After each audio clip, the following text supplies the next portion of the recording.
Unit 4, Listening 1, Activity C.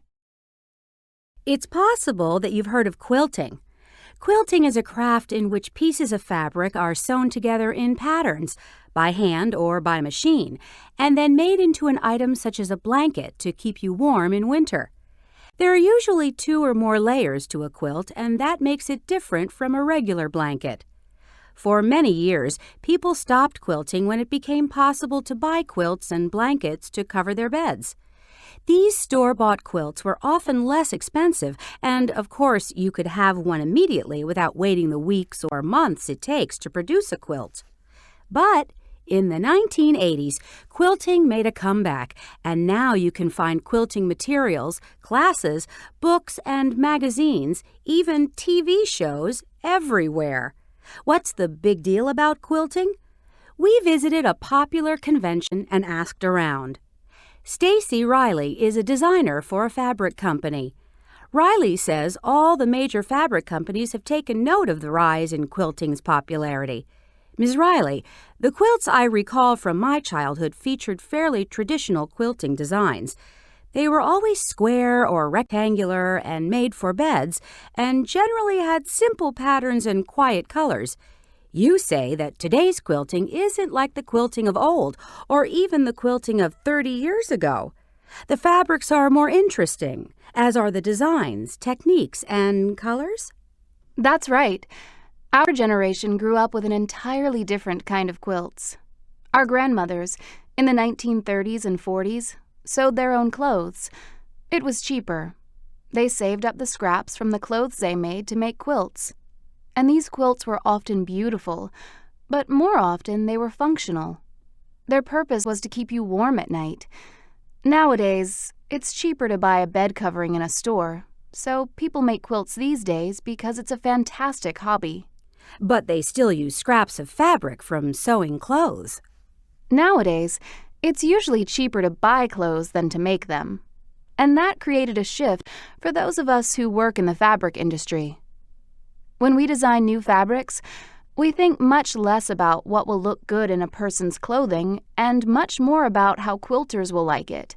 Will it look fun, interesting, and exciting in a quilt? And we don't design one fabric at a time. We design a whole series of fabrics in certain colors because quilters often use these fabrics together. Today's quilting, unlike quilting in the past, appeals to a different breed of crafters, people who quilt for fun and not out of necessity. Tina Martin is the parent of 3 active children, but she finds time to attend conventions and invest in her hobby. Quilting is really great. I enjoy having a hobby that I can do in the few spare minutes of free time I get every day. Being the mother of little children is a full-time job. But knowing that when my little guys are taking a nap, I have a quilt to work on, I have the energy to keep going. It makes me so happy to have something nice to put on the family's beds, something I made. At this convention last year, I saw Margaret Wilson. I couldn't believe it. She has won so many awards and made so many quilts that I love. These conventions are really cool because sometimes you get to meet famous quilters. Quilting's comeback in recent years means a great hobby for people like Tina, but it can also mean big money. After our encounter with Tina, we spoke to Anna Roberts, a UCLA student who's studying business. She explained her plans for the future. Crafts are growing fast. People are learning that there are lots of things they can create for their homes without the help of outsiders. They're learning to make furniture, sew quilts, and knit their own sweaters. So what I want to do when I graduate is open a top-notch craft store. Quilting alone is a multi-million-dollar industry. Neil Brown is the owner of a quilting store in Topeka, Kansas, and he has a different take on quilting's popularity. He's part of a panel that will talk later today about quilting and its new role in schools. I asked him if his quilt store had classes for children.